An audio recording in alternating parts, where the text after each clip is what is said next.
दोस्तों स्वागत है आप सभी का हमारे एकमात्र भरोसेमंद डीके यूट्यूब चैनल पे। दोस्तों डीएडीआर को लेकर यहाँ पे हाई कोर्ट की तरफ से यहाँ पे एक बड़ी खबर निकल कर आ रही है। दोस्तों हमारे सभी केंद्रीय कर्मचारियों और पेंशन भोगियों के लिए एक बड़ी ही महत्वपूर्ण खबर यहाँ पे निकल कर आ रही है। इसमें यहाँ पे हाई कोर्ट ने एक बड़ा फैसला सुनाते हुए इसमें यहाँ पे कहा कि केंद्रीय कर्मचारियों और पेंशन भोगियों के महंगाई भत्ते में इजाफे पर पिछले दिनों केंद्र सरकार ने रोक लगा दी थी। सरकार के इस निर्णय को दिल्ली हाई कोर्ट में चुनौती दी गई थी। इसमें डीए के भुगतान को लेकर यहाँ पे लगी रोक को खारिज करने की मांग की गई थी। हाई कोर्ट ने इस पर अपना फैसला सुना दिया है।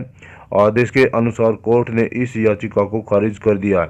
इससे देश के लाखों केंद्रीय कर्मचारियों एवं पेंशन भोगियों को एक बार फिर से निराश हाथ लगी है। दोस्तों यहाँ पे इसमें बताया गया है, दिल्ली उच्च न्यायालय ने केंद्र सरकार के कर्मचारियों और पेंशन भोगियों के साथ साथ सरकारी कर्मचारियों और पेंशन भोगियों के लिए बढ़ा हुआ महंगाई भत्ता डीए जारी करने के लिए केंद्र को निर्देश देने की याचिका खारिज कर दी है। केंद्र सरकार ने गत जनवरी 2020 में केंद्रीय कर्मचारियों के लिए महंगाई भत्ते में बढ़ोतरी का आदेश दिया था, लेकिन मार्च में कोरोना संकट के चलते घोषित किए गए देशव्यापी लॉकडाउन के बाद इस डीए के भुगतान पर रोक लगा दी गई थी। यह रोक जून 2021 तक के लिए लगाई हुई है। याचिका में इस तरह की अधिसूचना को वापस लेने की मांग भी की गई थी।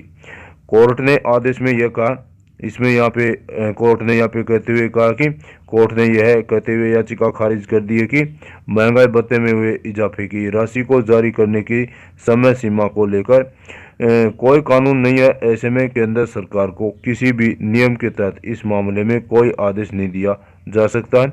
लिहाजा केंद्रीय कर्मचारी के डीए में हुए इजाफे के भुगतान पर रोक के खिलाफ दायर याचिका निरस्त कर दी गई है।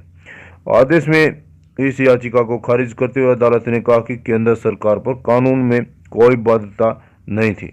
वह समयबद्ध तरीके से महंगाई भत्ते में वृद्धि को रोकती। उच्च न्यायालय के आदेश में कहा गया है, उपरोक्त उल्लिखित ऑल इंडिया सर्विसेज महंगाई भत्ता नियम के नियम 3 केंद्र सरकार के अधिकारियों द्वारा जिन शर्तों के अधीन महंगाई भत्ता भुगतान किया जा सकता है, उसे रोकने के लिए केंद्र सरकार को ही अधिकार होता है।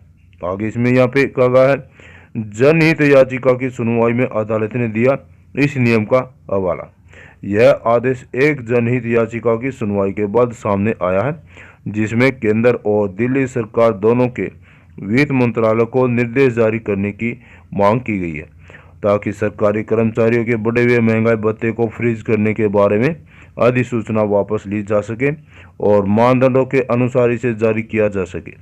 न्यायमूर्ति विपिन सांघी और न्यायमूर्ति रजनीश भटनागर की खंडपीठ ने कहा कि केंद्र सरकार पर समयबद्ध तरीके से महंगाई भत्ता महंगाई राहत में वृद्धि को रोकने के लिए कानून में कोई बाध्यता नहीं है। इसमें यहाँ पे आगे बताया गया है, अदालत ने आगे कहा कि अखिल भारतीय सेवाओं महंगाई भत्ता के नियम 3 में केंद्र सरकार को यह अधिकार दिया गया कि केंद्र सरकार के अधिकारियों द्वारा महंगाई भत्ते की शर्तों के अधीन शर्तें रखी जाए। केंद्र सरकार के विवादित कार्यालय ज्ञापन ओएम में कहा गया कि केंद्र सरकार के कर्मचारियों और महंगाई राहत के कारण केंद्र सरकार के पेंशनरों को 1/1/2020 से देय महंगाई भत्ते का भुगतान ही किया जाएगा। दोस्तों, कर्मचारियों पेंशन भोगियों से जुड़ी ताज़ा खबरों के लिए हमारे इस चैनल को सब्सक्राइब करें। नमस्कार।